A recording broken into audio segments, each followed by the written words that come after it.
It is story time. It is story time. Come on in and open your mind. It is story time. It is story time. It is story time. Come on in and let's explore. There are so many open doors. Come on in and bring a friend. Come on in and let's begin. It is story time. Welcome to Once Upon a Story Time with author Michelle. So glad you're back. Come on in, bring a friend, grab your book buddies, snuggle up, get your blanket too if you need to. And let's begin. Once upon a story time, there was a book titled Caps for Sale. I absolutely love Caps for Sale. It's another one of my classroom favorites. So, come on in.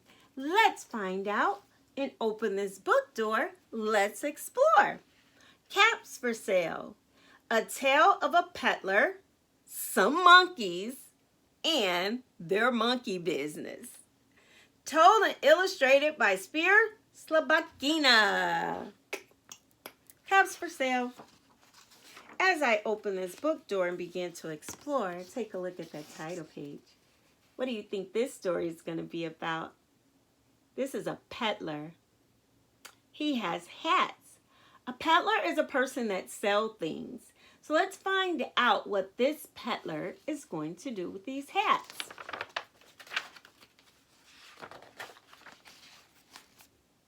Once there was a peddler who sold caps, but he was not like an ordinary peddler carrying his wares on his back. He carried them on top of his head. First, he had his own check cap, then a bunch of gray caps, then a bunch of brown caps, then a bunch of blue caps, and on the very top, he had a bunch of red caps. So there he goes. Caps for sale. He walked up and down the streets, holding himself very straight so as not to upset his caps.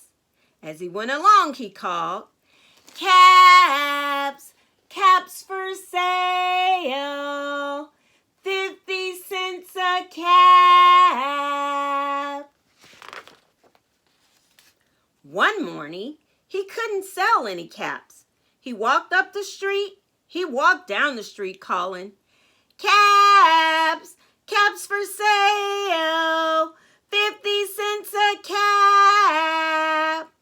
But nobody wanted any caps that morning. Nobody wanted even a red cap. He began to feel very hungry, but he had no money for lunch. "I think I'll go for a walk in the country," said he. And he called out of town. He walked out of town, slowly, slowly, so as not to upset his caps.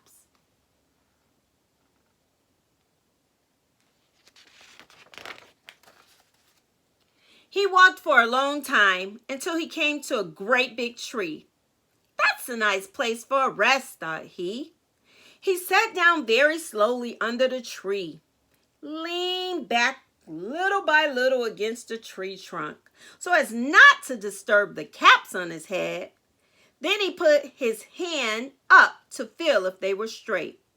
First his own check cap, then the gray caps, then the brown caps, then the blue caps, then the red caps on the very top.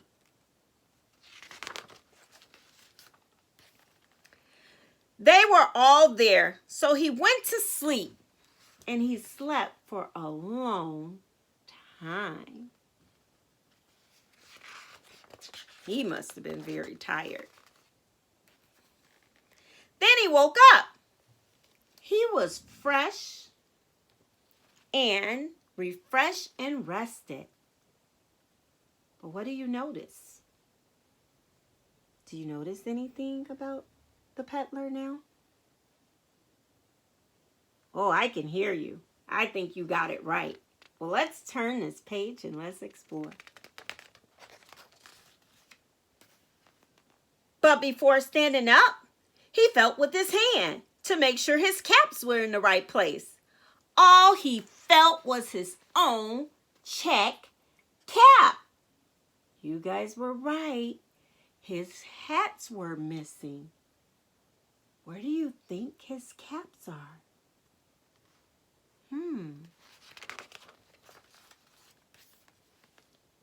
He looked to the right of him. No caps. He looked to the left of him. No caps. He looked in back of him. No caps. He looked behind the tree. No caps. Then he looked up into the tree, and what do you think he saw? What do you think he saw? I don't know. Let's turn the page and see. Oh my goodness. On every branch sat a monkey. On every monkey was a gray or brown or blue or a red cap. They said it was going to be some monkey business in this story. Look at that. Those monkeys got the Peddler's caps. The Peddler looked at the monkeys. The monkeys looked at the Peddler. He didn't know what to do. Finally, he spoke to them. What else would you do? He spoke to them. And he said, "You monkeys, you," he said, shaking a finger at them. "You give me back my caps." But the monkeys only shook their fingers at him and said, "Tz, tz, tz."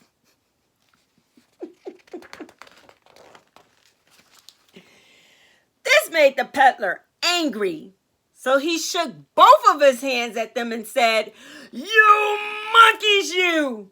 You give me back my caps!" But the monkeys only did what? Monkey business. They shook both of their hands back at him and said, "Tz, tz, tz."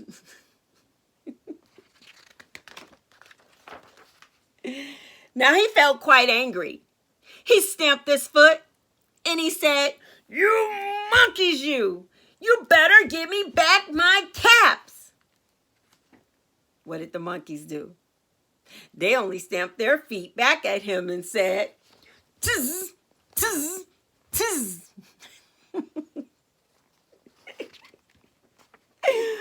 Monkey business.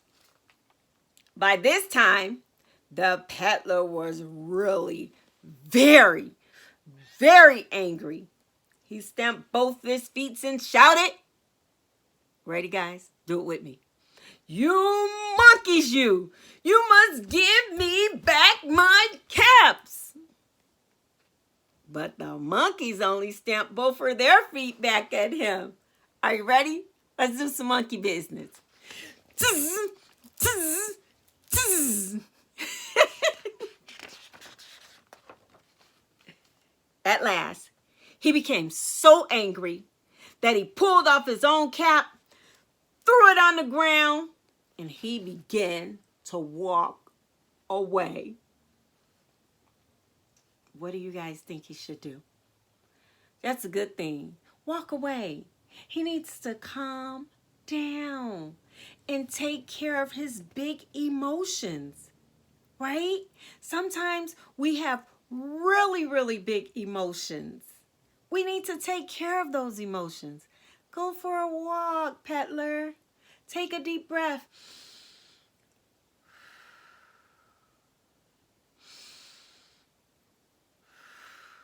I always tell my students to take 3 big breaths. Go think about a solution.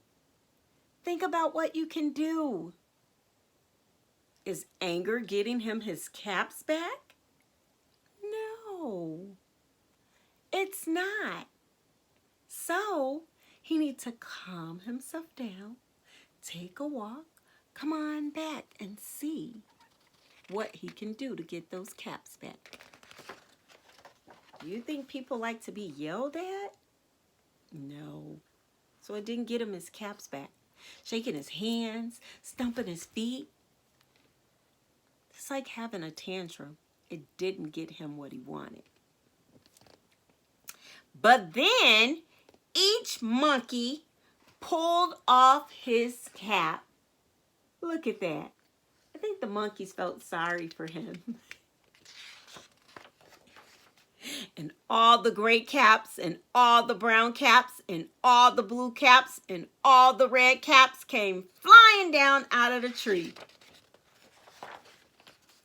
So the peddler picked up his caps, put them back on his head, first his own check cap, then the gray caps, then the brown caps, then the blue caps, then the red caps on the very top.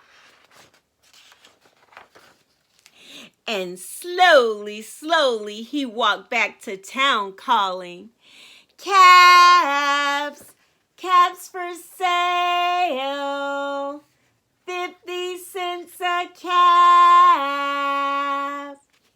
I think I want to buy one of those caps. You think I should? I always wear my caps. These are my special caps, my special hat, beret, tam.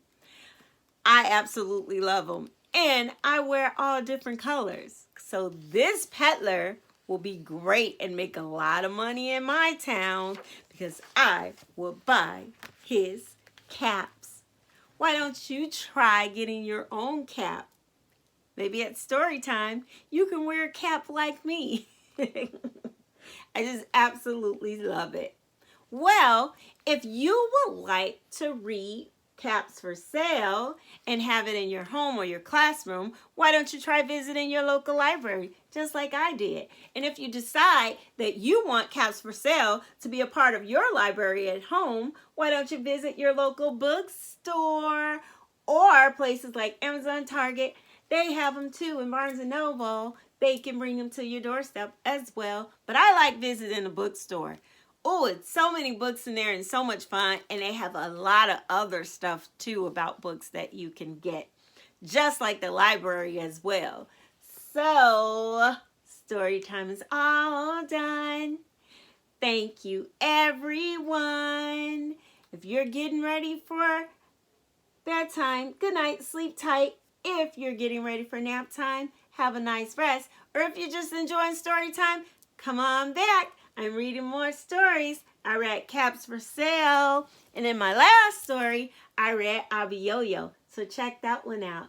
Abby Yo-Yo, Abby Yo-Yo. These are like classic books. So this is Abby Yo-Yo Returns. And this is the original Abby Yo-Yo. So this is the one I read, the original Abby Yo-Yo. But there's also Abby Yo-Yo Returns. So if you want to go check that one out, do that as well. Well, Caps for Sale, I also noticed, and I thought when I got Caps for Sale off the shelf that I had this one. But there's more Caps for Sale. So there's Caps for Sale, and then there's another one. More Caps for Sale. And I will be reading those later. So Abby Yo-Yo Returns and more Caps for Sale. I'll read those later. But check out Caps for Sale. You will absolutely love it. Story time is all done. Thank you, everyone. Bye.